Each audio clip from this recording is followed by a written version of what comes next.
भैया देखा था नहीं आगे होइले नहीं खे अरे वो लोग बैठल बानी ठीक बा रुकी हम आगे की व्यवस्था करते हैं रुकी नया नेता है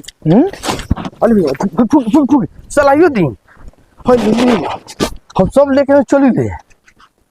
तो वो मुखिया के चुनाव लड़ा नहीं क्या? जी भैया जी और वो लोग तापी तो और लेके आई ये लोग रही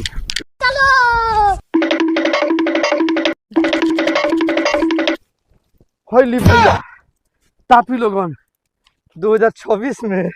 हम मुखिया के चुनाव लड़ता नहीं हमरा करुआ 24 घंटा खोजम न